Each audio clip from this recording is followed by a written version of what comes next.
मुंबईला मरीनला सनसेट पाहायचा हा एकच प्लॅन होता, पण तेच मिस करून बाकी दिवस सरप्राइजेस प्लॅन्सने कसं आठवणीत राहील ह्यासाठी अख्ख्या ग्रुपने कष्ट घेतले आणि माझ्यासाठी तर नेक्स्ट डे पण आठवणीत राहावा म्हणून या माणसाने सरप्राईज दिलं. तर सकाळी निघालो आणि दिवसभर एसी मध्ये घालवायचा म्हणून ठाणेच्या आयकिया मध्ये या लहान पोरांच्या प्लास्टिक चेअरवर चिमणी उड कावळा उड सुरू केलं. नंतर 3 तास मस्त आयकिया फिरलो.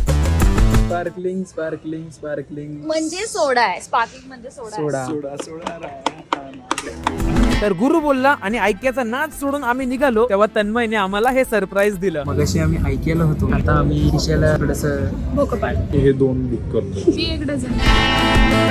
ह्या आयपॅडच्या खरेदीत सगळेच खुश होते. कुणाला सनसेट मिस झाल्याचं वाईट वाटलं नाही. पुढे सी लिंक वरनं फर्स्ट टाइम जाणार हे सरप्राईज भेटलं. तेव्हा अंबानीचा अँटीला पण पाहिला आणि हा थारचा कडक व्हिडिओ काढला. आणि बरोबर 8 वाजता ह्या स्वप्न नगरीच्या चमचमत्या प्रकाशात मरीन ड्राईव्हच्या लाटा पाहत असताना माझं एक स्वप्न पूर्ण होणार असा मला सरप्राईज कॉल आल्यावर समजलं. आणि ज्यांच्यासोबत नेहमी स्वप्न पाहतोय त्यांना रिटर्न पुण्याला बाय म्हणून मी रात्री स्कूल फ्रेंड ओमकारच्या फ्लॅटवर राहून सकाळी मस्त नाश्ता करून हरामखोरच्या घरी शूटला आलो. आणि ह्या स्वप्न नगरीत माझं गणेश वनारे सोबत काम करायचं स्वप्न पूर्ण झालं.